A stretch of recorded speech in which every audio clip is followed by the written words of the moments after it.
a college health and a women's and nutrition teacher, a high school health teacher.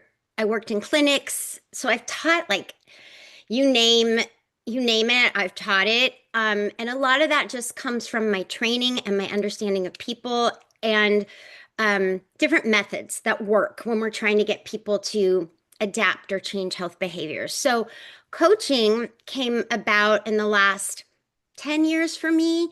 And I got both parenting certification and nationally board health and wellness um, certification.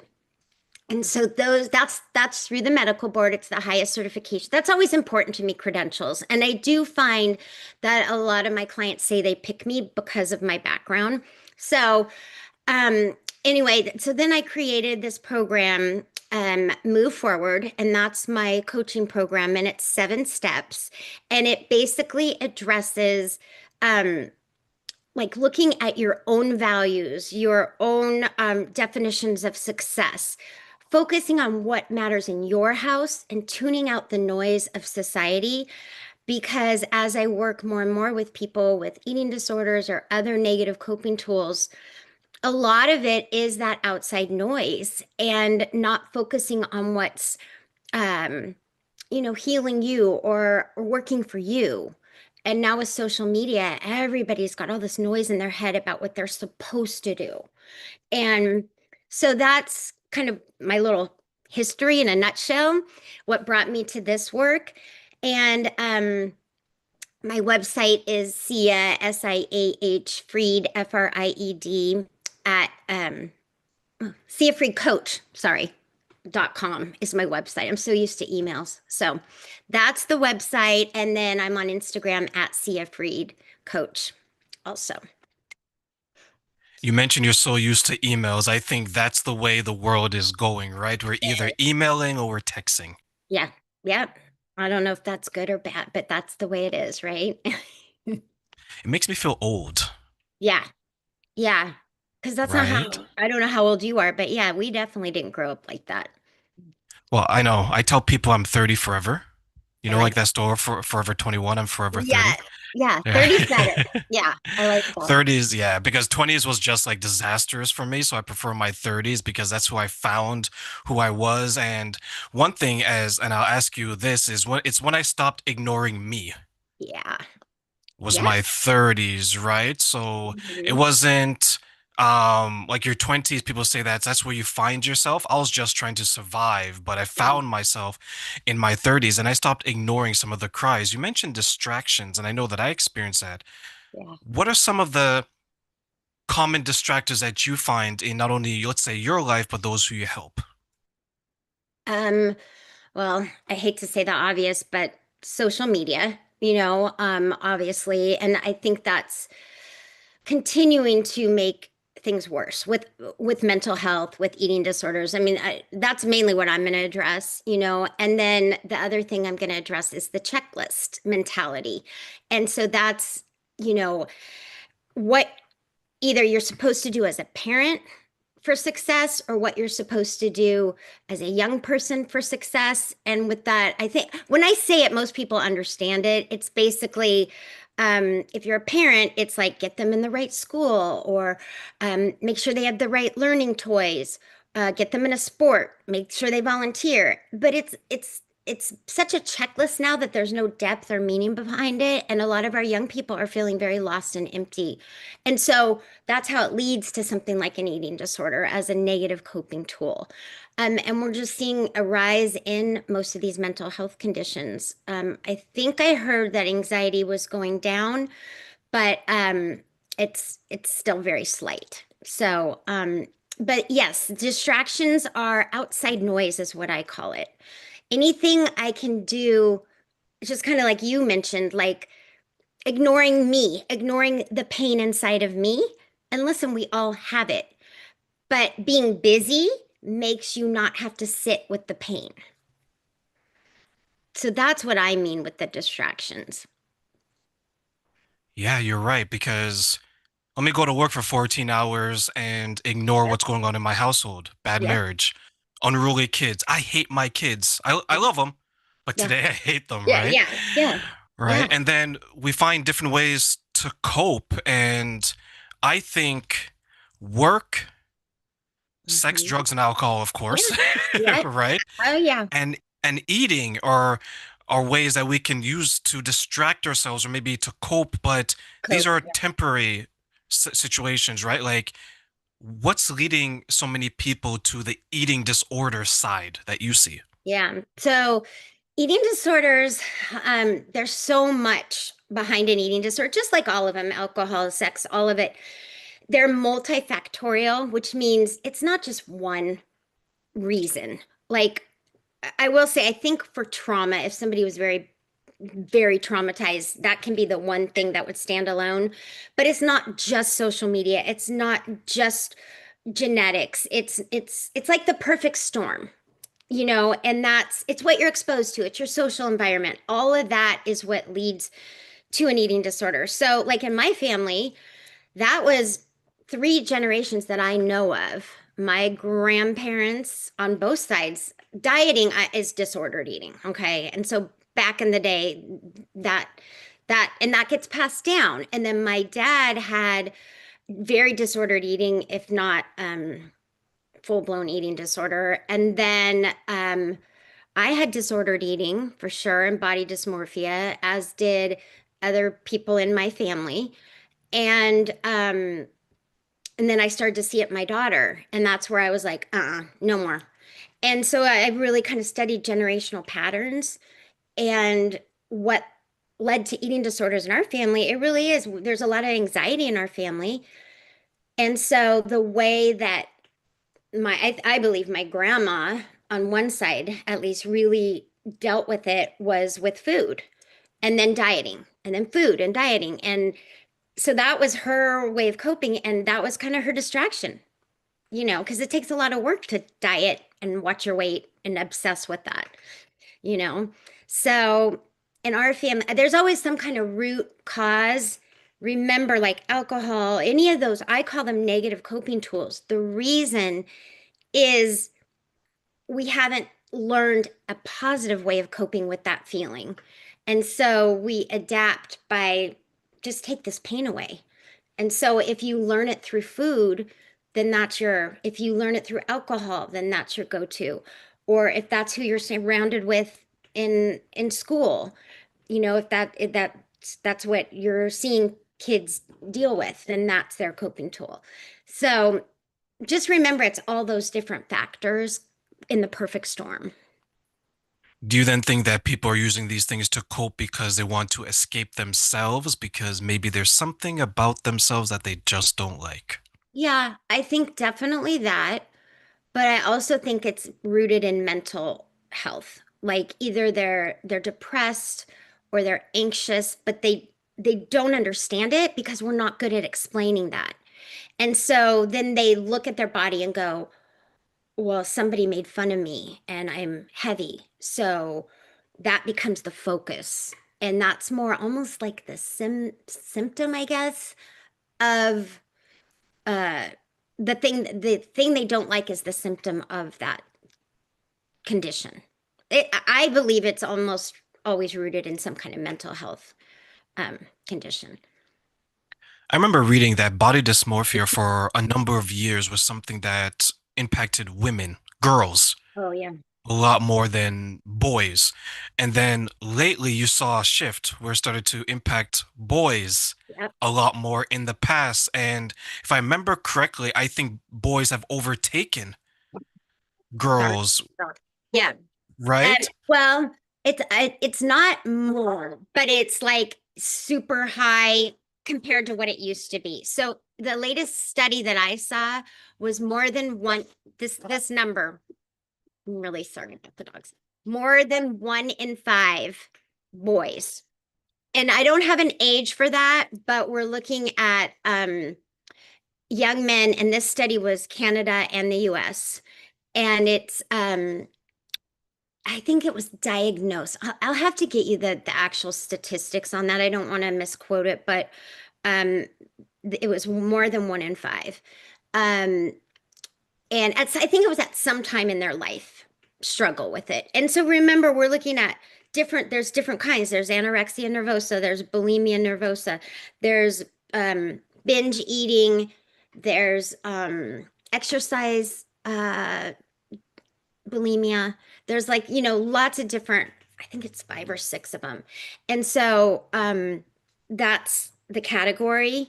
And then a lot of them don't get diagnosed because we're still thinking it's a female disease. And it is presenting differently in males in that a lot of it is, and I forget the actual term, but it's like muscle morphia, something like that, because there is that the term? Does that okay? So they're looking at constantly bulking up. Um, but remember with an eating disorder, the ultimate um price they pay is their life.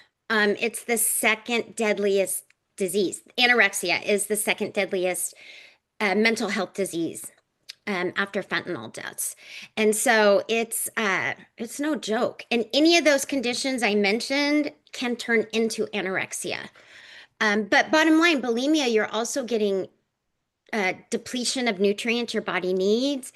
Your, gums, teeth, stomach problems. So this, however it presents in a man or a woman, it's very, very a high price you pay because it's ultimately your heart, your life. I think that's where I saw it was women were anorexia and bulimia, and then men were muscle dysmorphia. Yeah. And that's and I hate to, well, not that I hate. I know we're separating it, Yeah, but it's important to separate it because it impacts men and women differently, it does. right? So you would have so for those who want to know, so women would be, let's say, anorexia and bulimia, they would eat something, they throw it up, or they just don't eat at all. Yeah. That's a generalization of the two, but that's, I guess, what people can relate to. When it comes to the muscle for the men, it's I'm too small Yeah. in comparison to those people I see at the gym, the people I see on Instagram, the people I Mhm. see walking around. Because for men, a lot of times their masculinity Yeah. was tied to their strength, Yeah. physical strength now, right? Mhm. Where if they were 150, 160 pounds, where in some cultures that's actually average weight, Yeah. they would not see themselves as average. They would see themselves as below. Would that be an accurate depiction of the two and how it impacts men and women? Yeah. But men are also getting anorexia. So I think we're talking more typical. And again, I don't have the statistics in front of me, but men also have bulimia. Um, Women probably have some form of muscle dysmorphia as well because they're looking at other bodies, also comparing. So it doesn't discriminate. Also, remember all races. A lot of times, anorexia was looked at as the skinny white woman, middle class or wealthy woman. And we're talking all races. I've helped young women and men of all colors, backgrounds. Um, it's a cultural thing. It's how your family, just like alcohol, it does not discriminate. And then, but it gets missed because of those stereotypes. Um, yeah, so those are some key points there. I remember telling someone who was struggling with their weight, and even though there's certain groups of people that are more prone to Yes. these things, right? Yeah, you could say. Health issues doesn't discriminate. If you're going to break an arm, you're going to break your arm. If you're going to be overweight, you're going to be over. If you're going to be Yeah, underweight, if you're going to have a heart attack, sure, there's groups of people that are more prone to these right. things. But if it's going to happen to you, it is going to happen to Yeah, you, yeah. right? I remember reading years ago, and we're going to age ourselves a little bit here, Sia. There used to be this chart where Uh-huh. it told you you have X amount of grains, you have X amount of vegetables, you have X amount of meat. Yeah, Then, as an adult, I think it was changed to saying that no, these are actually they were changed to say that these are the types of servings yeah. you should Serving. have throughout the day.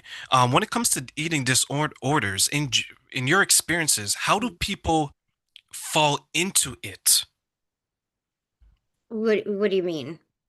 Well, Like, what I mean then is, let's say, for example, like someone like me who doesn't have a history of it, okay, yeah. and I were to develop it, what could be some of the reasons why, in general, I guess, that I would fall into it, even though I didn't have any prior history of it?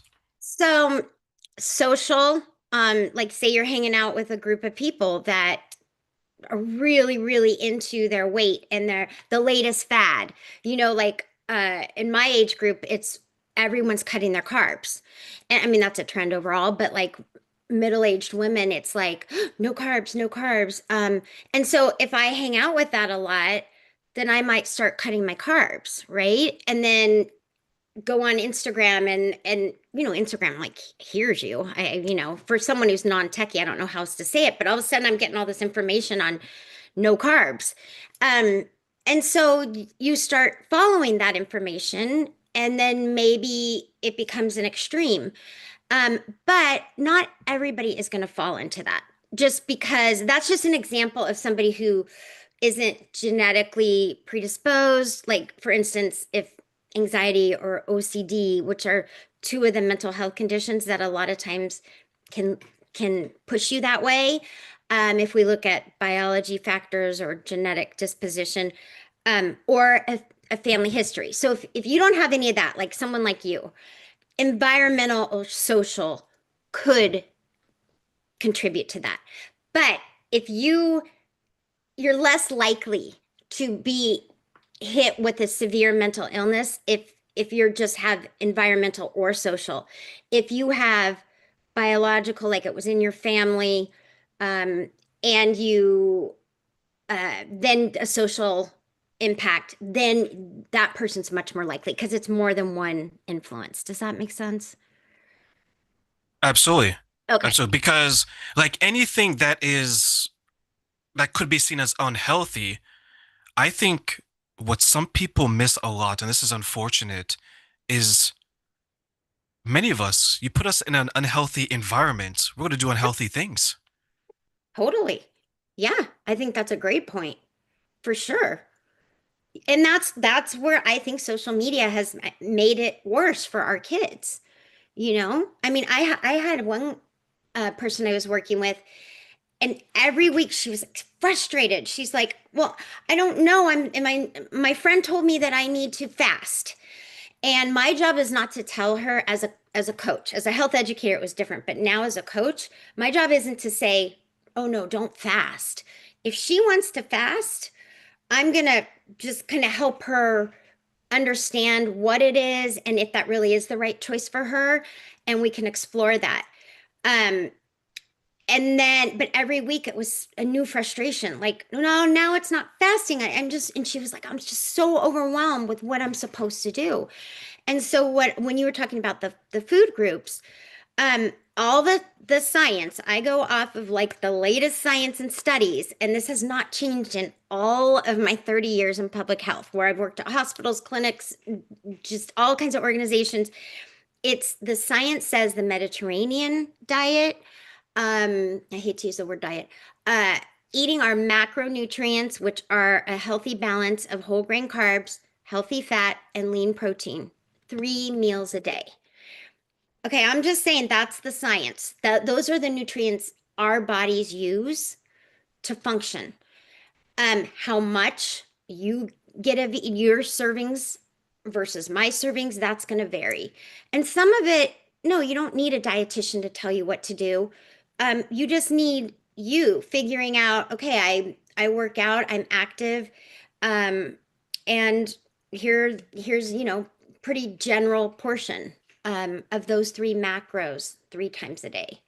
And I'm just talking average person, not diabetes, not anorexic, just like I don't want anyone to come after me because I'm not giving diet advice. It's just look it up. And I go off of the what is it? It's USDA.gov. And there's some people who don't like, the government advice, but nutrition RDs, MDs, hundreds of them are on that panel reviewing this information before they put it out.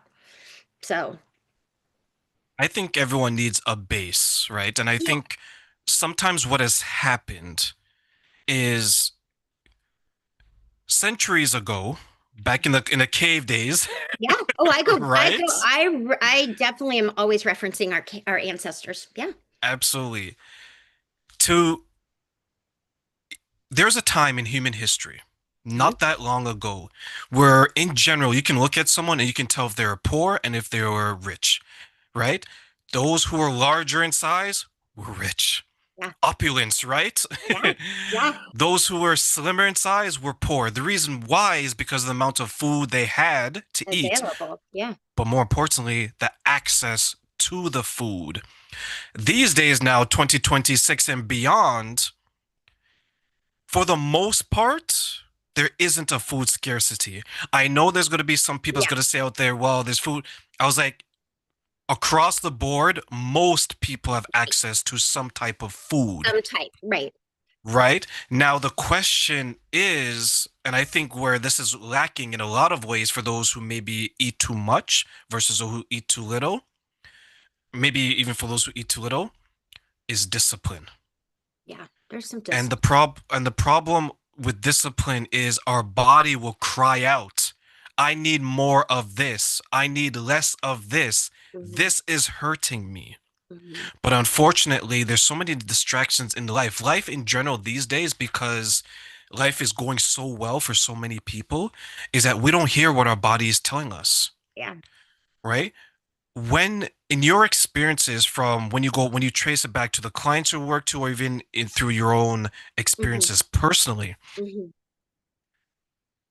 could options, too many of them, be a problem for some people, and that's what's playing a factor in eating disorders as well. Um, I don't know. I've never thought of that. And I've never seen that as one of the reasons. But I would say if you look at the eating disorder, let's look at it. This is where I think it could apply, is the obesity epidemic, because that is disordered eating. I mean, I'm not going to say it's an eating disorder, but the statistic says that the majority of people with eating disorders are normal to overweight.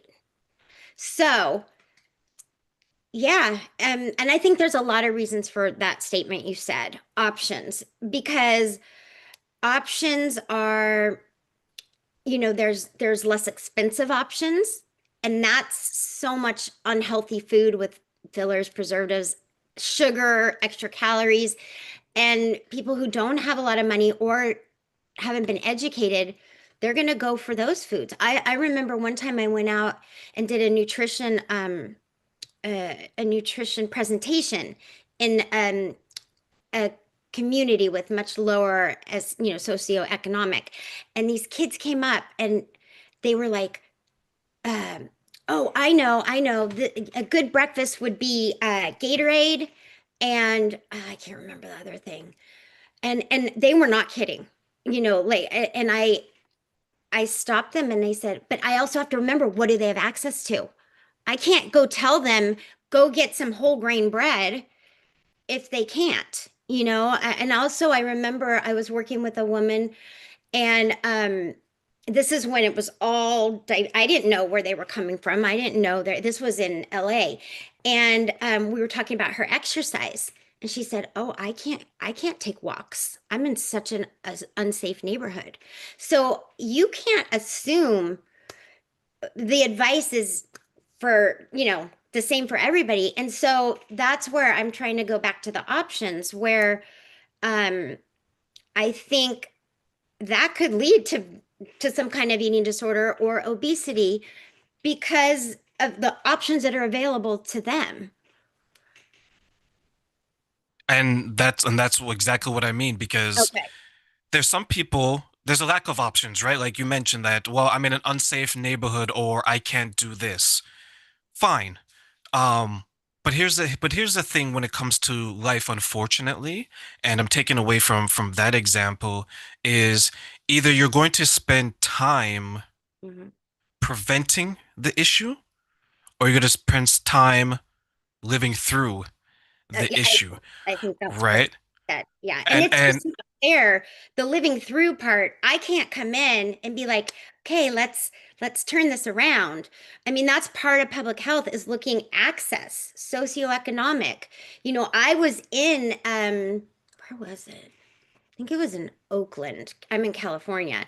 Um, but then I also worked in East LA. And so if people were coming, I had to be very sensitive to their backgrounds and understand, what all of that. So yeah, that's a really good point. because it is tough, and I think we want to looking at what men and women go through, especially these days. I'm going to like take it back to, let's say, not Yeah. even children, let's say like young adults, let's Okay. say Oh late yeah. teens, early 20s, right? They're at such a critical point in their life because I remember that time, and for a lot of us, our image means a lot, our social status means a lot, Oh yeah. and more importantly, we want everyone to love us, right? So when we're in these groups that maybe we're just going along to get along, I can definitely see that, okay, they're cutting carbs, and here I am trying to have a big bowl of pasta, and they Mhm. turn to me, they're like, Terrain, I really gotta have that? Totally. I'm like, oh my God, maybe I shouldn't have that, right? Like, how impactful is the peer group on Okay. eating habits of people? Huge. Huge. So, and yes, that would be a contributing factor. And then say if somebody, again, has anxiety or whatever, then that might be what launches them into disordered eating or an eating disorder. I believe, and again, I wish I had statistics in front of me. Um, and if you want really good statistics, National Eating Disorder Association, really legitimate website. And I just love they've got resources, they've got statistics, they've got, yeah, you'll really get a good sense of what's going on. Um, and but I forget what was the statistic I wanted to give you on that. I forget. What was your point? Because you had a really good point and that brought me off. Well, that the peer group is a contributing factor to the eating habits of people. Yes. Okay. So, yeah, I mean, remember I said the multifactorial. So, social, that would be one of the contributors. Yeah, absolutely. But then usually that's not the only reason somebody would get an eating disorder. Oh, and I think the statistic I was thinking of was and I want to be very careful saying this, but in my experience, let me just say and I've probably worked with way over 1,000, 2,000 people. Um, Almost everyone who comes to me, and remember, my profile does say eating disorders, disordered eating, but it also says other things. Um, most of my clients have some sort of disordered eating. And what that could mean is dieting.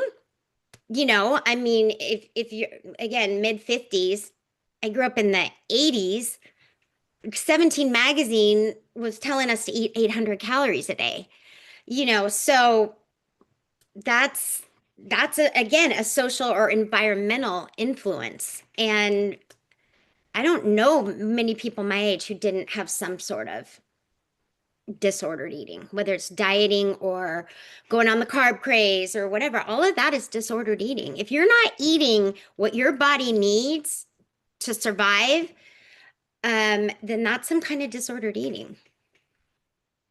800 calories a day reminds me of you go to social media, go to Instagram, build your booty in 90 days, eat this food, don't eat Really? this food, because once money is involved to Oh, yeah. someone's body image, now you have an additional incentive to persuade people. I remember 17 magazine. I used to look at the cover and be like, oh my God, right? But I'm never pick it up and buy it. Who knows if they still sell it at the store? But Yeah. all those magazines were all by the cashiers. Why?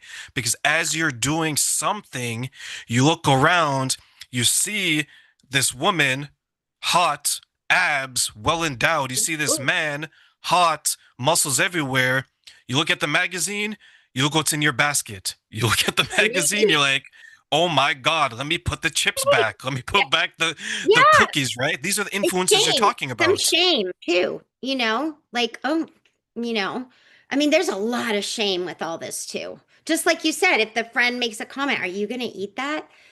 And if it's a young person, I mean, I remember that happening, you know, friends making comments and or judgments, and that's the age group for sure.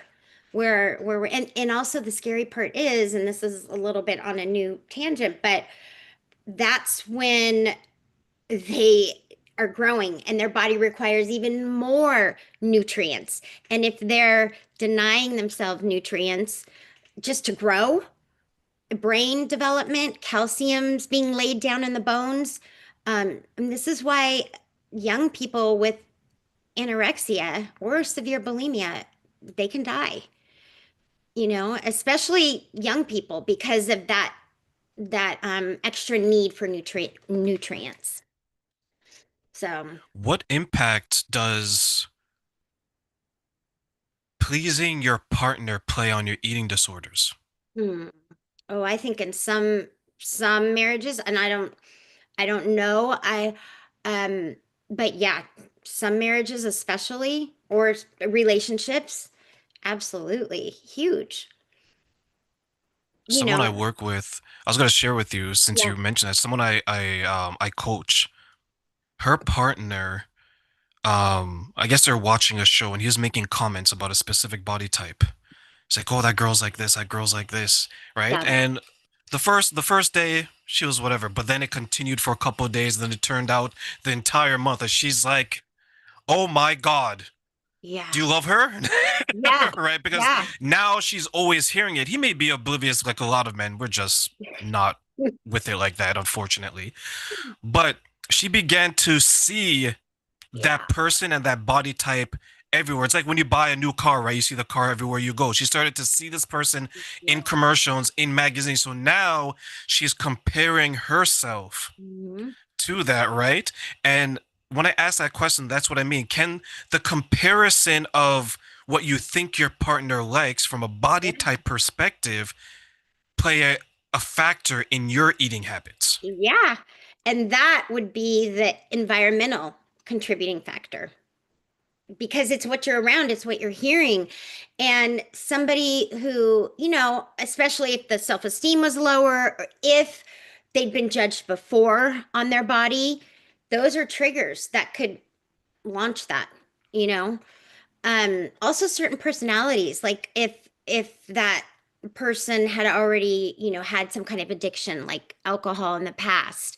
A lot of times I see that it's like, okay, now I'm moving on to kind of being addicted to that number on the scale, and all of that, like to please the partner. That's what I mean. It's so complex. There's just not one type of person. Um, and with alcohol, what they always say is, or what I've been taught in my role is to tell people that if you have a brain, you can become addicted. And I think that's somewhat, we don't know. Like, when the kids all start drinking in high school, it's so dangerous because that developing brain. So we don't know which kid is going to launch into alcoholism. And it's kind of the same with eating disorder, I think, is like, you mess around with all these contributing factors. We don't know, what that person's background is, and then to be married to somebody who's constantly comparing them, that could launch them into something, or at least disordered eating, if nothing else. Absolutely. Like many of us spend a lot of time trying to please other people. People pleasing is People. is right is a big thing. And when you don't feel sexy Yeah. to yourself, to your partner, Yeah. despite what people want to think, we want to feel good. Human beings want to feel good, especially in social settings, right? Yep. So I'm not saying that you're going to wear a short skirt, show the cleavage and everything. No, that's an extreme. But we want to get up in the morning and feel good about ourselves. But if we're beaten down from the left side, our Yeah. family, from the right side, our relationships, when we go out there, it's like, okay, I lost the weight. No one recognized it. Yeah. So is that a factor where people will eat them, they'll have um unhealthy eating Mhm. to the point where, let's say, they lost a lot of weight because they did it because they want to be accepted, Oh, and the yeah. people that they want to be accepted from didn't even notice. Yeah. And that's kind of like the whole never enough. Like that shows to me, and I'm not a therapist, but to me, that would be somebody who so much is missing, or they've got depression or anxiety or something. It's so much is missing that it's kind of never going to be enough, you know? And so that's their coping tool is, well, maybe losing weight will make me be liked. And somebody with a healthy sense of self is going to realize my weight is fine. It's who I am. And what I would want to work with that person is the inside. Like what are your strengths? What are your values? Let's ignore even what your spouse is saying. Let's work on inside, you know? I think it goes back to everything you started with. It's that outside messages, the noise. And if you're vulnerable for whatever reason, like the genetic disposition, the social, um, biological, if you're vulnerable, then any of these situations that we've talked about are a trigger for somebody to launch into something a lot more unhealthy. Social acceptance, right? Yeah. Oh, I just huge want to part of be it. accepted, and no matter what I do is never enough. It's never enough. We touched on mental health and we touched on body dysmorphia.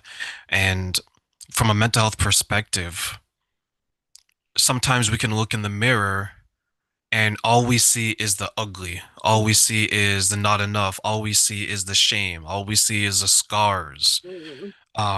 And you touched on guilt earlier as well. How much of a role does shame and guilt play in someone's view of themselves? Oh, huge, huge. And this is why I enjoy being a parent coach because I really take it back to basics. It's not any one family's fault. I believe it's society. It's why are we not, when the kids are tiny, focusing on what matters in our house? It's not how you look. It's what kind of person you are. I mean, one of the things I do with my clients is let's talk about your values. And they're like, I've never talked about my values. I never talked about my values until I started my program. And I was like, that's step one for me.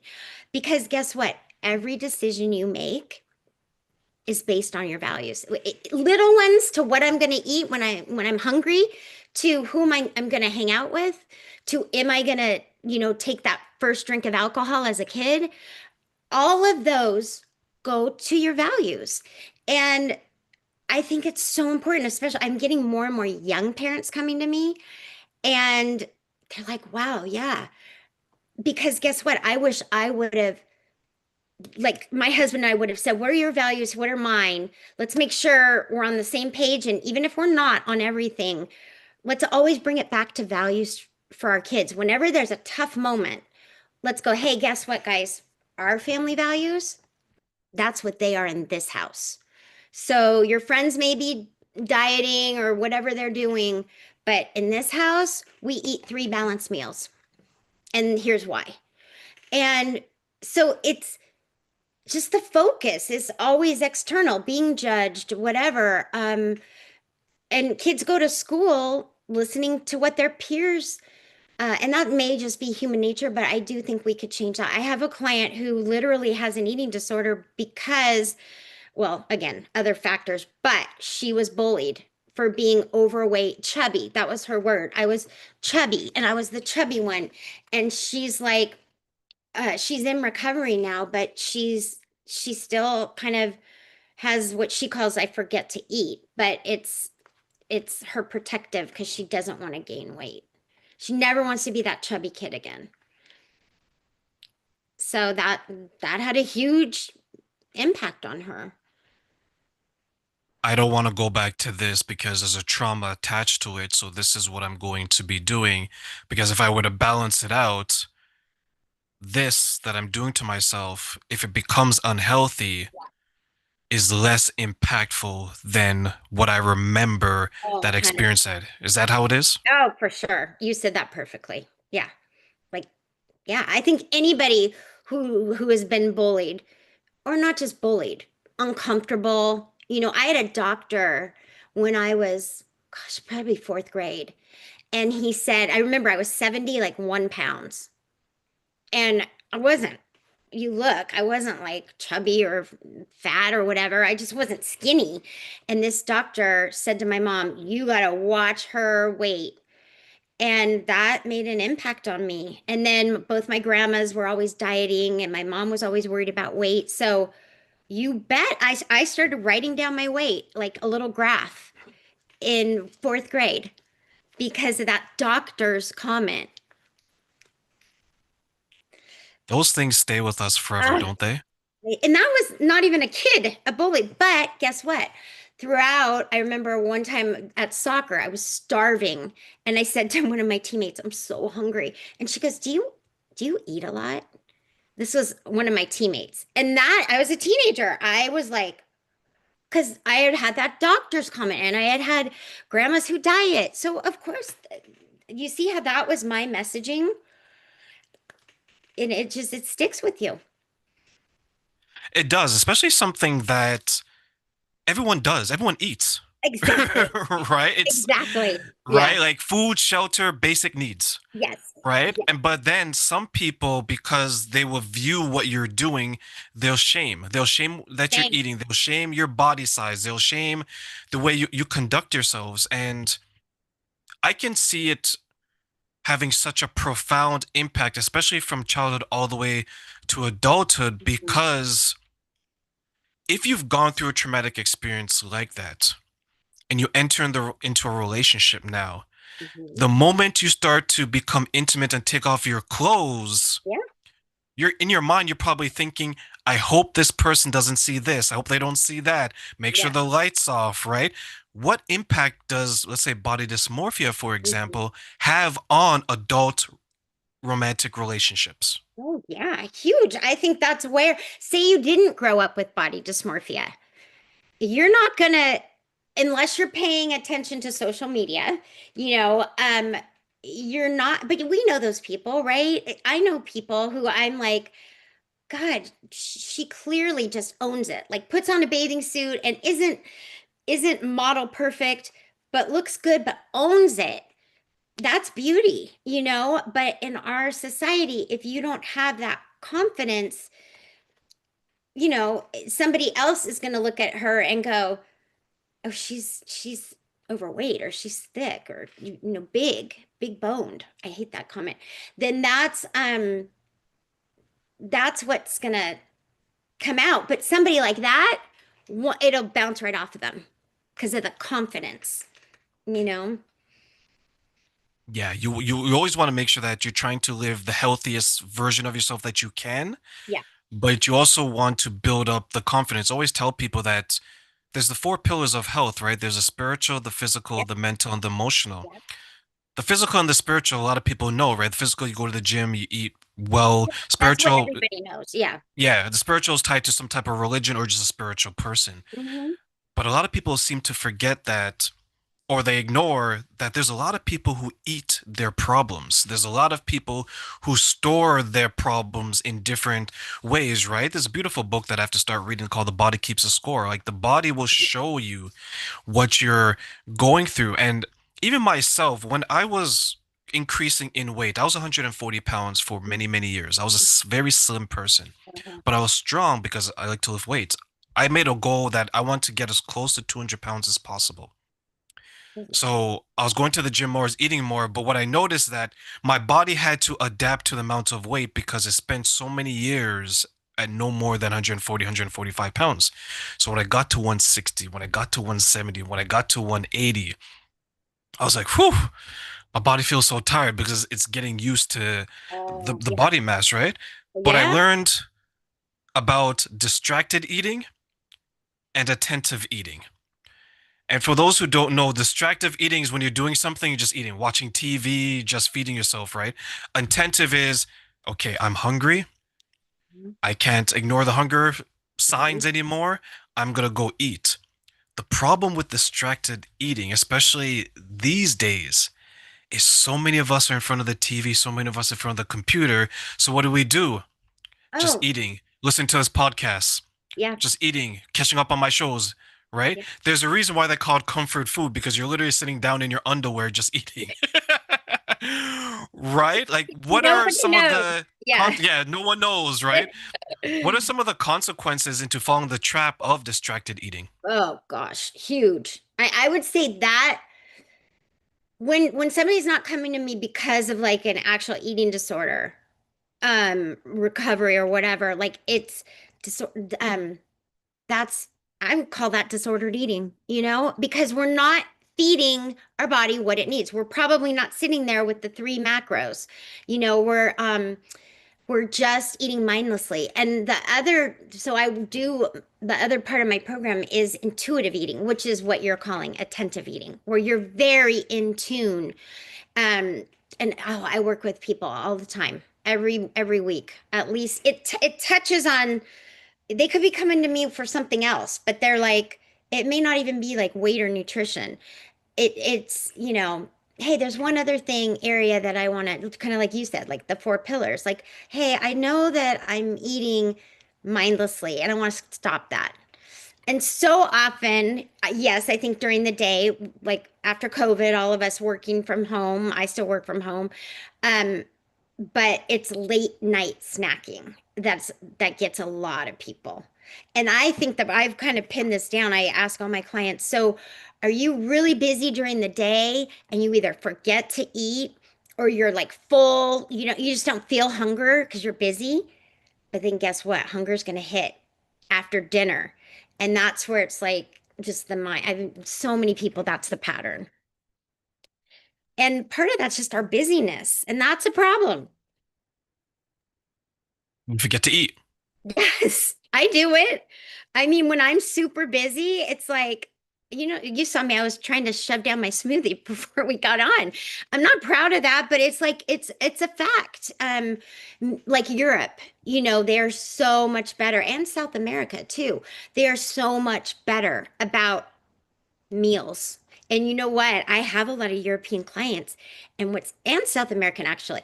And one thing that there was happening to them is with American companies over there, they're now working for these companies and because I'm curious, I bring it up. I'm like, so don't you have like, in Spain it's the siesta, like they shut down and have the big lunch and then rest. And some of these people are like, well, no, because I work for an American company, so I can't shut down and take that break. And I was like, I'm sorry. I'm sorry we've done that to you because they call it the French paradox, where like French people, but a couple of my French clients told me you can't say this anymore. But in the past, the French paradox was that French people eat butter, they smoke, they drink a lot more alcohol, and they have far less cancer and heart disease. I haven't looked at those numbers lately, but now that they're more sedentary and they're working from home and they're have these American companies that are asking them to work longer hours, their disease levels may be shifting. I don't see how they couldn't be. It's always been like a running joke that comfort is like the problem, right? Like I'll give you an example where there's like this joke where heterosexual relationship, man and woman get together. They're in the prime of their lives, right? Let's say they get married in their late 20s, early 30s. Mhm. Men's a little bit older, women's a little bit younger, right? Peak bodies, right? And there's so many sitcoms, so many interviews that make fun of this. They get married January 1st, 2026. January 1st, 2027, they're both overweight. Yeah. Yeah. Yeah. Right? And Pretty people say that common. that's because now they're not trying anymore because Yeah. they got each other and they've given up, right? Like that's the joke, and I know that we're making But humorous of it, right? it's true. There's some It's truth true to to a that. degree, right? Yeah. Like that people stop doing the activities Yeah. that maybe was keeping them energized, keeping Mhm. them maybe more aware. And it goes back to what we talked about, the distractions, right? Like, is it easier for me to walk 10 steps to my sofa and press a button, or do I walk 20 steps to my car, drive to the gym, and then spend an hour, right? And that's why I said that the choice is, because if you go back where every single person had to farm for their food, Oh, yeah. you had no choice Yeah. but to get out there and do it. But flash forward now, um, what do you think are maybe some of the obstacles that people will face when it comes to having a healthy view of their body, and why? Hmm. I mean, everything we've talked about, I think, I have to go back. I always like to go back to like the origin, like the beginning, and like so many cultures, um, food is a reward. Food is like, think of grandmothers, right? Like I know like Jewish, my family's Jewish. Um, Food is a big thing, but then Italian culture also, eat, eat. She's sad. Think of funerals or happy occasions, sad occasions, it's all food. So the obstacles, it's just it's so deep in culture that that right there is if unless we start when our kids are tiny and just make food about nourishment. And it's hard not to make it about love because, and you can make it about love. I don't see how you can't a little bit. Like, I want my child to be nourished. That's love, right? But we got to be careful with reward and punishment. And honestly, if you would ask me the two biggest obstacles, that's it. Like, try to use food just to nourish. Um, and that's hard.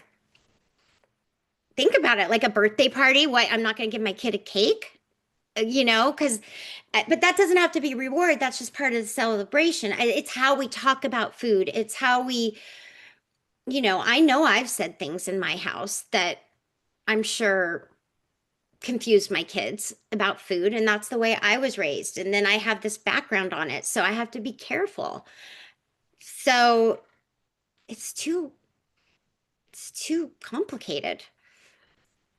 I think we need to simplify it. Like you Yes, probably remember the days where it's like, "Oh, you're bad. No dinner for you. Go yes, upstairs." yeah. And They you're wanted to, starving, right? It yeah, was a reward and it was a penalty. I think like many things, I think we've complicated it. And to your point, yeah, it's available, but you don't want to abuse it right. to the form where you're abusing yourselves. And you mentioned the role of the parents when it comes to the children.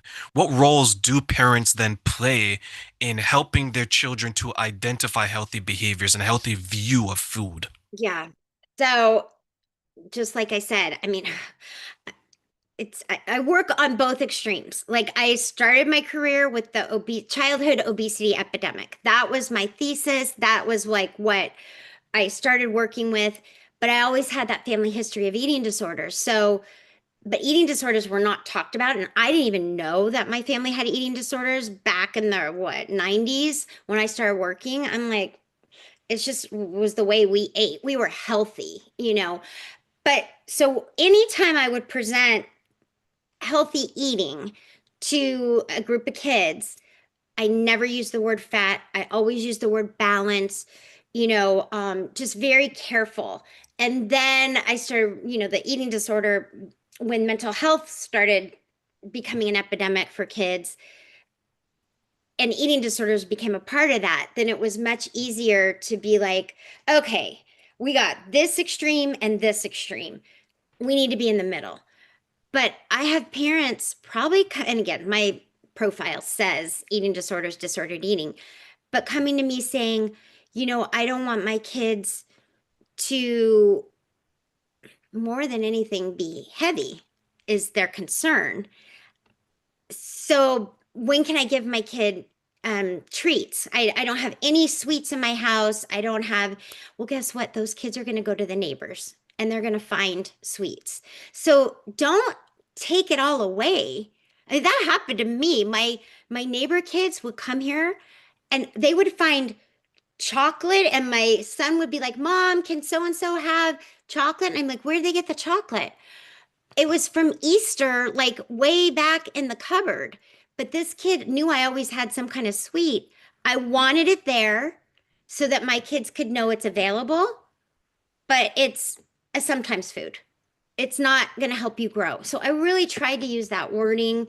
And that's what I would do when I would go into classrooms, sometimes foods and growing foods, and just takes the shame off a little bit, and just talk about it neutrally. So balance. Just put the food out. Don't make a big deal if they're not eating.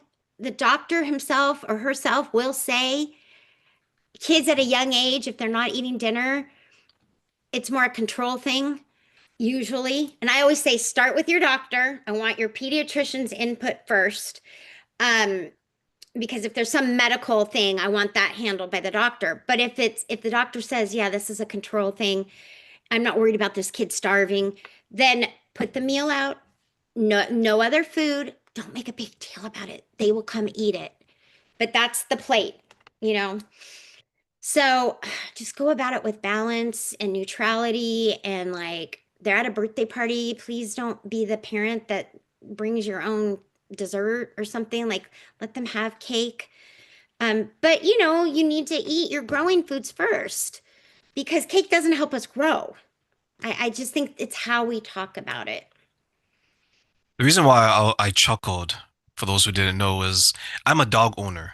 So when you said treats, it reminded me of you've been a good boy, good girl. Here's a Yeah, treat, yeah, right? And but we do that I to know. children. Some of us do. Okay, Yeah, you got an A plus. Here's a treat, yeah. and they Oh my jump on the God. chair just like a dog too, and they start drooling from the mouth and everything. Oh my No, God, this you're visual so of this right. children Yeah, is and that's part crazy. of the language that seeds so ingrained. But you're right, like you bring that point, and I've never really thought of that. But that's the word that most of us have used. But I think we should get rid of that and just say, it's still dessert. You can have dessert if you've eaten what your body needs to grow. And I think that's the language at an early age. That's what I've told my clients. Expectant parents and toddlers are coming to me because either they had an eating disorder or they were overweight and they just want to get it right. And what is get it right? I mean, you know, me and my own daughter, like we both struggled with this. So it's like you've got to like just get rid of the noise and make it less complicated and what works in your family. I think that's my best advice. And I like that you reframed it instead of like junk food, you said sometimes Yeah, food and I love growing food, right? There's more of a positive spin because many people who view themselves in an unhealthy way, their confidence can be very low, oh right? We talked about the shame, we talked about the yeah, guilt, we talked about maybe the expectations that people view me as this or people say I should be this way, but my body's this way. God forbid you're the overweight person in a family that everyone is slim. right. You And that happens. stand out, Yeah, right? I know we talked about like body dysmorphia, we talked about overweight. Something that I think sometimes gets ignored is those who undereat, those yeah. who are underweight, right? Is what then? I'll ask you this question, Sia. What are some of the myths or the misconceptions of those who are under eating that you'd want to clarify or debunk now?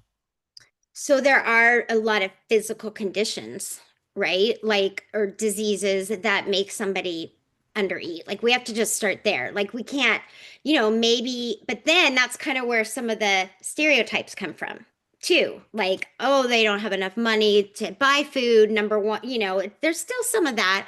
Or they think really heavy people don't have. So, still, there's some of that financial tie to it.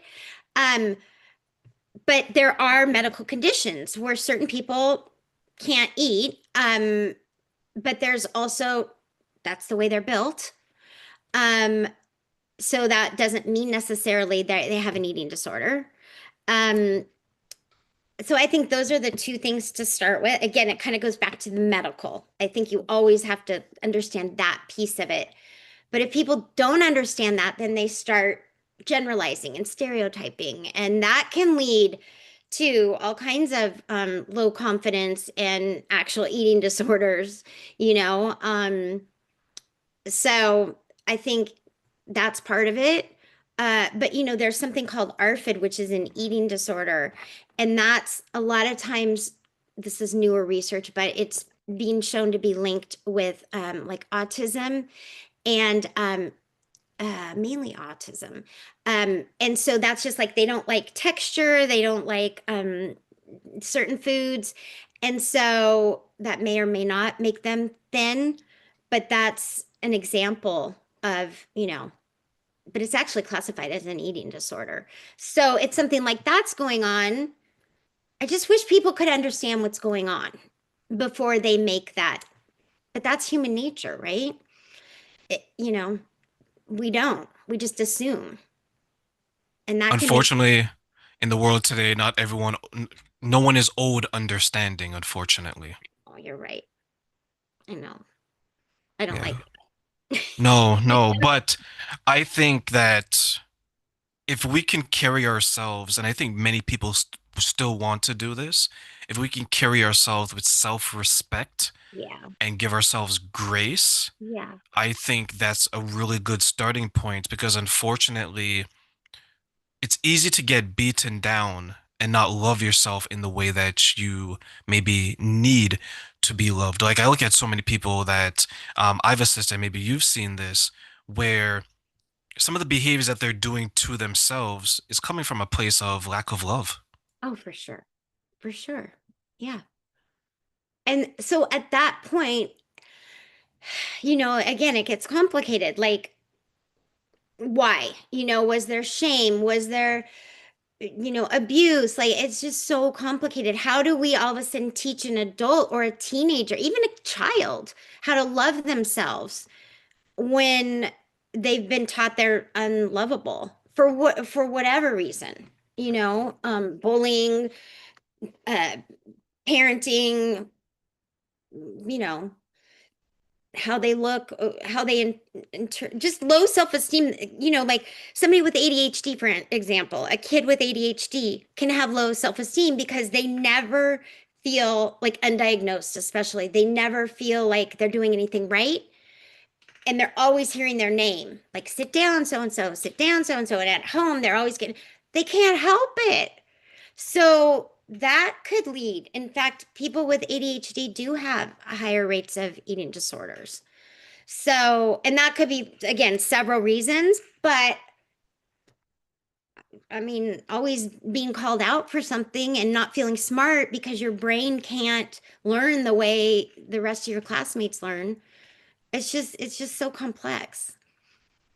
I wish I had more clear answers. But I just want people to understand all the factors that go into all of this so that maybe there can be an enlightening of like, oh, there's more going on.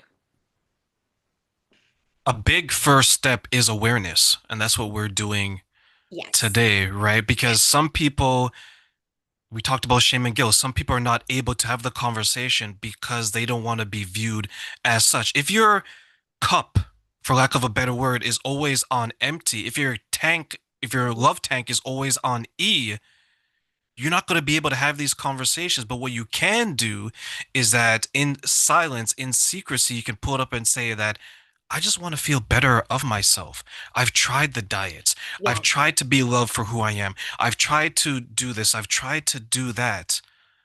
But then when you have people talking positively about it, like how you are, like how you're helping people, helping the parents, you're helping the families, you're helping the children, they can turn around and say, I wish I had that at Yeah. 8 years old, Yeah. regardless if they're 38, 48, or Yeah. 98, Yeah. right? Because it's never too late to It's start. And that, no, mhm. never too late. And you know what? I think bottom line on that is reach out, connect to someone, whether it's a family member that you trust, and start doing the work. But maybe there is some depression. Maybe there, it's pretty hard if you have a mental health condition going on to focus on getting better. Like that's one of the steps too, as I help people organize that medical team, because I can't do my work. I can't help somebody change a behavior if they are clinically depressed or if they have OCD. Um, those that part of the brain I can't help because there's literally some kind of um, you know, mechanism going on in their brain. And so that's where I'm like, start with the medical team, reach out, find a coach, find a therapist. But see, some people don't have access to that, right? So find a website that's um, but yeah, awareness is absolutely the beginning, but you need support too, I think. So let me ask you one final question before I let you go. I want to give you three wishes. Okay. Okay. And you can wish for three things that you want people to know about this one question. What are three things you wish people knew about creating a healthy identity for themselves Okay. and why? Okay, good question. Okay, I want to try to stay on track. Okay, so three things that somebody wants, that I want someone to know for themselves to be healthy, right? I want to make sure I had that right. To Okay. create a healthy identity. Oh, healthy identity. Okay, well, you mentioned those four pillars.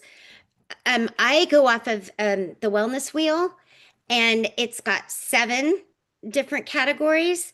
Um, but if we only want three, I would pick um, the mental health, the physical health, and the social, and make sure that those categories are addressed. And kind of in a way, like picture the wheel, like pieces of pie into three pieces of pie. What have I done for my mental health today? What have I done for my physical health today? And what have I done for my social health today? And it's almost like a mini checklist, and I literally live by that. I'm like, oh, I haven't gotten outside today. You know what? I need a walk. Um, I haven't reached out to anybody today. I've been so busy working. I'm gonna call a friend.